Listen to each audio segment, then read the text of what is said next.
भाद्रपद मास के शुक्ल पक्ष की एकादशी को परिवर्तिनी एकादशी कहते हैं। इसे जलझूलनी एकादशी और पद्मिनी एकादशी भी कहा जाता है।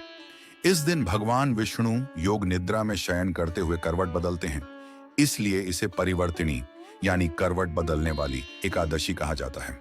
एक समय की बात है, सत्य युग में एक राजा हुए, नाम था महाबली। वे बहुत पराक्रमी और दानी थे। उनकी भक्ति और दान से त्रिदेव तक प्रभावित हो गए थे। धीरे धीरे उनका प्रभाव इतना बढ़ गया कि वे इंद्रलोक पर अधिकार करने लगे। देवताओं ने घबराकर भगवान विष्णु से प्रार्थना की। तब भगवान विष्णु ने वामन अवतार लिया और राजा बलि से 3 पग भूमि दान मांग ली। पहले पग में भगवान ने पूरी पृथ्वी नाप ली, दूसरे पग में पूरा आकाश, तीसरे पग के लिए जगह न बची तो बलि ने अपना सिर झुका दिया। भगवान ने प्रसन्न होकर बलि को पाताल लोक का स्वामी बना दिया और वचन दिया कि तुम हर वर्ष एक बार मेरे दर्शन पाओगे।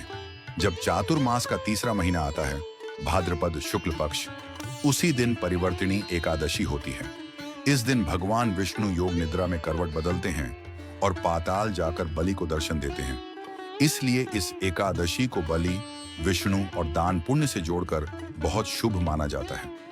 इस दिन प्रातः स्नान कर व्रत का संकल्प लें, विष्णु भगवान का पूजन करें, तुलसी पत्र चढ़ाएं, भगवान को पंचामृत से स्नान कराएं और शंख, चक्र, गदा, पद्म से सुसज्जित करें। दिन भर उपवास कर संध्या को कथा पूजन करें। रात को भगवान का जागरण करें और अगले दिन द्वादशी को ब्राह्मण अथवा जरूरतमंद को दान दें।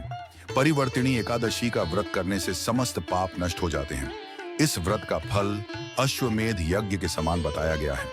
जो भक्त श्रद्धा से इसका पालन करता है, उसे विष्णु लोक की प्राप्ति होती है। इस व्रत से जीवन में सुख, शांति, धन, समृद्धि और मोक्ष की प्राप्ति होती है।